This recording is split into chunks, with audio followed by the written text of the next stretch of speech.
பல வாக்கு தத்தங்களை நாம் சும்மா இருந்தால்தான் கர்த்தர் செய்வார். இன்னைக்கு நமக்கு காத்திருக்கிற அனுபவம் இல்லை. நிறைய நேரத்தில் நாம் அதை மிஸ் பண்ணிடுறோம் அல்லது அவசரப்பட்டு ஏதாவது செஞ்சிடறோம். இப்போ என்ன ஆகும்? நீங்கள் அவசரப்பட்டு செஞ்சிட்டிங்கன்னா கர்த்தர் அந்த வாக்குத்தத்தை நிறைவேற்றுவார். நீங்கள் அவசரப்பட்டு செஞ்சதுனால அதுக்கான ஒரு டிஸ்டன்ஸ், அதுக்கான ஒரு டைம் ஆகிடும். திருப்பி அதை சரி பண்ணி தான் கர்த்தர் செய்வார். இப்போ கானான கர்த்தர் வாக்கு பண்ணிட்டார் இஸ்ரவேலுக்கு. 3 நாளில் போக வேண்டிய இடம் தான் அது. வாக்கு பண்ணிட்டார். இவங்க போய் கானானை சுற்றி பார்த்து பிரச்சனை பண்ணிட்டாங்க. ஆண்டவர் சுற்றி பார்க்க சொல்லலை, இவங்க தான் சுற்றி பார்க்க போனாங்க. பிரச்சனை ஆகி போச்சு. இப்போ கர்த்தர் சொல்கிறாரு 40 வருஷம் சுற்றி வாங்கன்னு. இப்போ கர்த்தர் எதுக்கு சுத்த சொன்னார்? வாக்கு பண்ணப்பட்ட தேசத்தை அவங்க கொண்டு போய் சேர்ப்பதுக்கு தான்.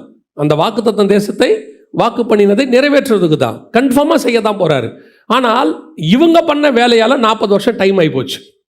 அதே மாதிரி தான் பல இடங்களில் கர்த்தர் நமக்கு வாக்கு பண்ணியிருப்பார். நம்ம நடுவில் நமக்கு அறிதான மூளையை ரொம்ப யூஸ் பண்ணுவோம்.